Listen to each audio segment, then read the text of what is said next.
What's going on, everyone? I hope you are all having a wonderful day. We're going to be looking at the S&P 500 futures contracts once again today. We might even take a peek at the Russell. Stick around as we review today's wacky and wild ride on another crazy train here in the futures market. All right, today was wild. We had CPI data come out. Nothing out of line from what it seems. If anything, to me, it wasn't anything to be expecting. I just hate the crappy thing is the market waits for these data numbers to come out that mean absolutely nothing in reality to the market at the moment. Uh, Maybe down the road it will, but as of right now, it doesn't mean anything in the short term. These numbers mean nothing.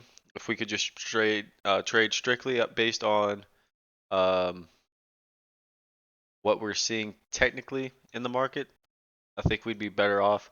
But because we have things like algos that look at news releases and things of that nature, they tend to make this market a lot more volatile, as well as high frequency traders doing the same thing, making it more volatile. So we're going to be reviewing what occurred today. Right now, we're looking at our weekly chart. Weekly is one time frame and up in our monthly balance. I'm not going to review the monthly balance or our monthly candles once again because we are still in this balance that you see I have marked here. We're still trading into this sideways channel. Nothing going on. If you do notice here though, we are approaching the top of our trend line, right? We've had this trend line drawn in uh, and creating lower highs since last year. Question is, do we continue to do the same thing this year, or will things change? We break through this trend line and go and test the monthly balance high, get above that, and then potentially see if we can start one time framing up on the monthly. But in order for all that to happen, we need to continue to do what we're doing right now on the weekly and on the daily, which is one time framing up, buyers stepping in, not a lot of sell side, right? That's what we're needing. As of right now, buyers are taking back this massive outside week down right here that you can see, taking back that big outside week down wick that we had back from early December. After we failed to pull back and get into that 3 week balance again, we're one time framing up. Look at our daily. Daily broke out of that weekly balance. We kind of broke it, retested it, right? We retested the 50, and then today we get above after holding a gap. After holding a gap, we get above the 200-day moving average, and we're testing the top of this trend line, right? Same thing occurs. It's creating lower highs, lower lows, all since last year. That's what we're looking at right now. Question is, does the daily? Oh, and another thing, we've also filled that big gap area, right? So this gap that we've been wanting to fill for a little while, next target is up here, this big gap right in this range. It's our next gap area to target, but right now we filled through that. We're going to go ahead and get rid of that. We're one time framing up on the daily. We've closed above the 200 day. Now this is just including the RTH hours, 200. We can look at the extended hours. Go ahead and plug that in. And I believe, oh, ugly chart. Oh, Chris, no. No. Uh, and it's still the same thing, right? Nothing's changed. Daily still one time framing up, and we've closed above the 200-day moving average right there at the see that red line. And if you look over here in the top left hand corner, you can see that number is right there at 39.90, right? So the 200-day moving average, we've closed above it. We're looking to move higher. Now, for those of you that don't know what one time framing up is, that just means we're taking out previous time frames highs. So, or in this case, we're taking out previous daily highs because we're looking at the daily chart. If we were looking at the 30-minute chart, it'd be different. We'd be calling it 30-minute time frame. But right now, we're looking at the daily. So we're one time framing up. Need to continue to that One day does not make a market. We need to find acceptance. I don't know why I keep doing that. We need to find acceptance above the 200-day moving average, right? If we can find acceptance above this 200-day moving average, we should be able to continue to grind higher and make higher highs.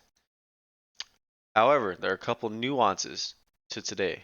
As wild and wacky as it was, if we go down into our intraday time frame, you can see here, I'm going to include extended hours here. Let me go, boom, show extended hours. So where we can see our overnight action. I'm going to mark these levels real quick for you guys. So what I'm about to mark after the CPI data released, we had a large move down to 39.54, and then we had a large move back up at 40.2150. So this is what you would call our overnight high up here. We'll label it red. Say overnight high, ONH for overnight high, and then this would be green, our overnight low. So essentially, you would potentially find buyers down at the overnight low. You take that out, you could liquidate further. You take out our overnight high where you would potentially find sellers. You take that out, then you would move higher. We did not today in any of our time frames, any of them, A, B, C, A through M, did not take out the overnight high or the overnight low. We did not take it out. So that's a nuance, right? We couldn't take out the overnight low, even though we got within 3 points of it. Couldn't take it out. We push up. We got within 3 points of the overnight high. Couldn't take it out. So there's some indecision here. And a little bit of choppiness early on in the day. So those are nuances you can look for today. Just because we closed above the 200-day moving average does not mean we're going to move higher. Or excuse me, not going to stay above it. You know, we could, but it doesn't mean we're going to. It's not guaranteed. All right, let's break down what happened on our chart here in the intraday 30-minute time frame. Actually, I'm gonna keep this thing zoomed out because it was such a large range. I hope you guys can see it well. And then I'm gonna go ahead and highlight our value area for those of you guys can, that way you guys can see the value area. Um,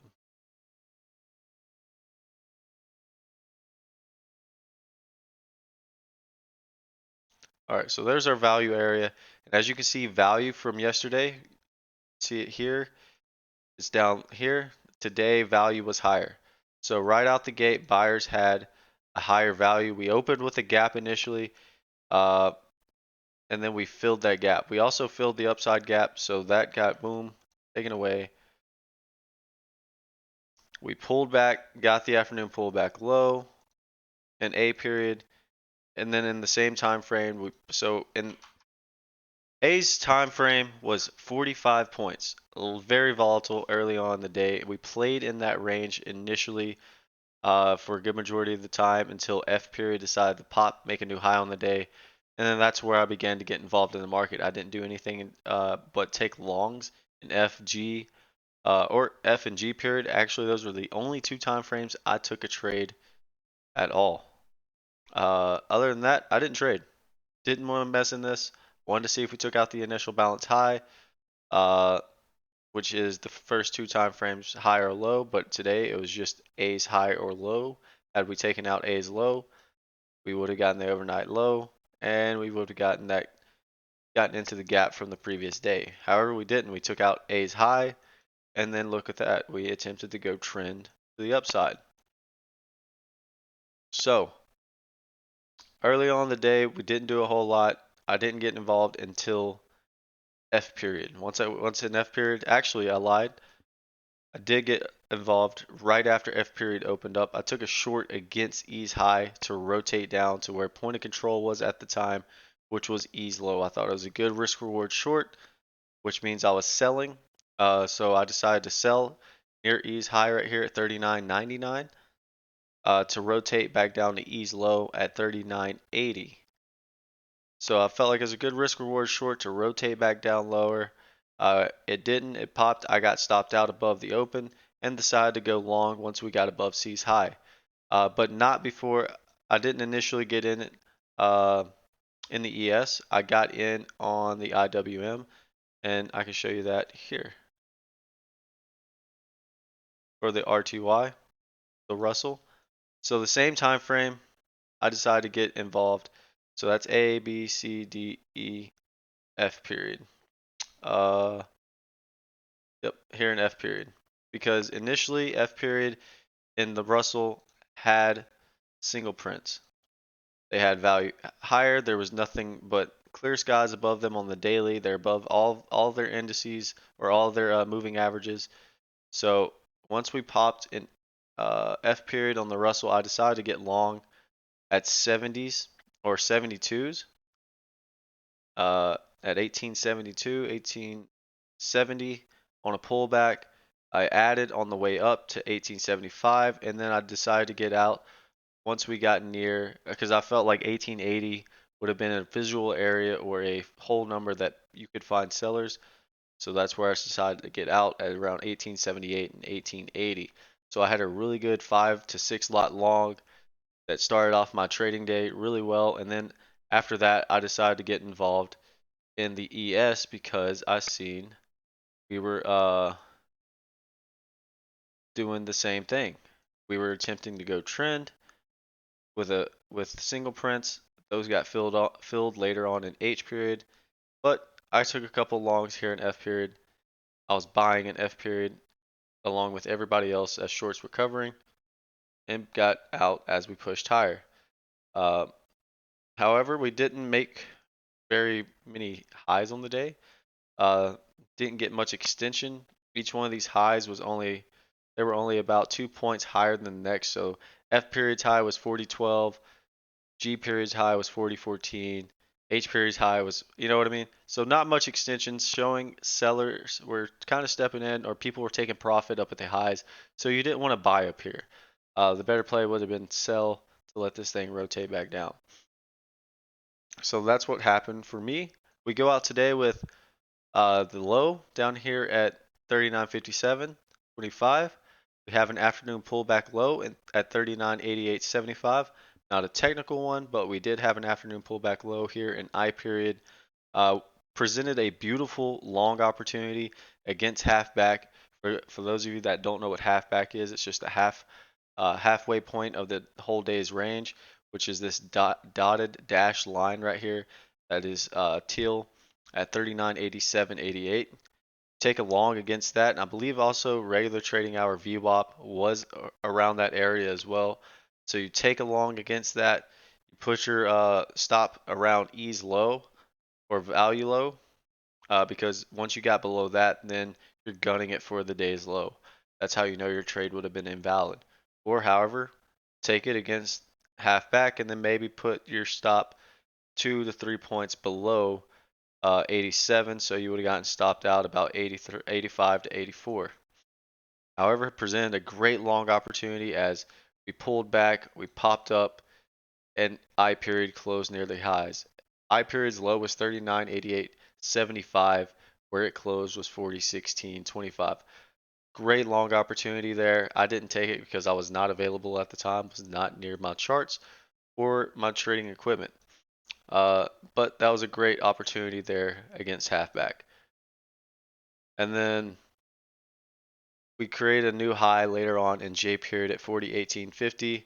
And then the Three Stooges were basically a dud. Curly, Larry, and Moe, KL, and M period, the last three time frames of the day. They didn't do anything as we sold off. Profit taking came into the market. But in the big picture, the daily's up, the weekly's up. We're in balance on the monthly. Let's see if we can continue this train up. We battled the 200-day moving average today, back and forth through it. Let's see if buyers win, bulls if they will win, or if bears or sellers begin to take this day back. Let's go ahead and mark in our destinations here. We got today's low at 39.57.25, 39.57.25. Oh, also, yeah, I did really well today. Um, Finished the day up 466.22 after commission. 540 on the day, but after commissions, 466 bucks. Not a bad day as far as trading, especially only trading two time frames, about an hour's worth of work. As you can see, I did take a couple that loss initially in the first account as I was about a 56% win ratio. Attempted a couple longs in uh, the next account that didn't work out initially, but then I decided to get in again at a better price and it worked out fine. And then the same thing, one for one trade, which was a beautiful trade here in the third account. So, you know, all this adds up. It's not, $10,000. It's not $20,000. It's not even $5,000. What this is small, consistent trading, and it adds up towards the end of the year. As I am pretty confident in my ability to trade a lot better and more consistently this year. That's the goal, is to be more consistent, take the trades, be patient, one good trade at a time, and yeah. So that was the day. All right, so we got our afternoon pullback low here. Let me finish labeling this. Sorry, I got excited. We have our low of day down here. Let me label that. Low of day. We had this great buying opportunity here at eyes low at 39.8875, 38 or 39.8875. Beautiful buying opportunity here. If we were to pull back there tomorrow, I would look to take a long against it. I would be out below half back. Afternoon pullback low.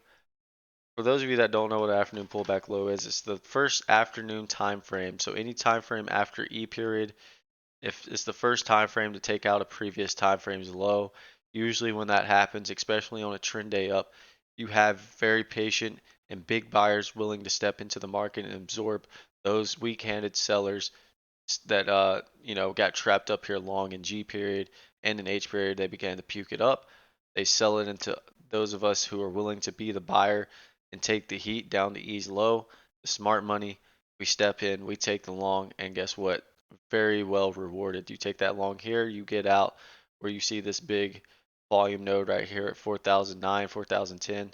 Beautiful trade. You love seeing opportunities like that in the market, especially on trend days. So we got our afternoon pullback low. 1, 2, 3, 8, 9. Is that 9 wide? 2. Sorry, I'm trying to count POC here. Point of control. 1, 2, 3, 5, 6, 7, 8, 9. 9. All right, so we're 9 wide. We have a 9 wide point of control. I did not notice that until I started counting here. So 9 wide point of control. We'll go ahead and mark that. So a magnet for price at some point in time, meaning we could get stuck in the mud if we were to trade near this level. So it just means 9 out of the 13 time frames today traded back and forth through that price here at 4,075, which makes sense. It's a very visual area, and the 200-day moving average was right around that area.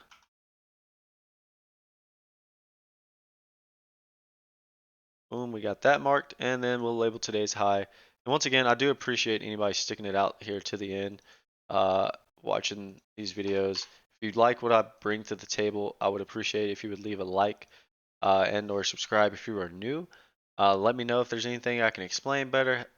Maybe look at a different indice, look at a different equity, stock, whatever you want me to look at. If there's something new you want me to try, holler at me and I'll do my best to present it. This is our high a day here, or even explain more on some of these technical terms that I've used, technical jargon. I'll do my best to explain it. So let's go into some if-then statements before I close out this long 20-minute video. So if we open up tomorrow with a gap above today's high, then we should trade up into this 9 wide point of control that I have marked back from 12.14 of last year, up here at 40.7650, right? There's nothing above us until that point as far as intraday levels. However, if we open up inside today's range, then you can expect us to trade at this 9Y point of control at 4,075. If we break below 4,075 with the 4,000 level, you can expect us to test this afternoon pullback low down here at 39.8875. If we get below that, then you will come back to this low of day area at 39.5725. That would mean us getting back below the 200-day moving average and then potentially putting the daily back into a balance before we have more Fed speakers come on next week. With that being said, ladies and gentlemen, thanks for watching these long ass videos. I appreciate the hell out of you. If you really enjoy it, leave a like. We'll catch you guys in the next one. See ya.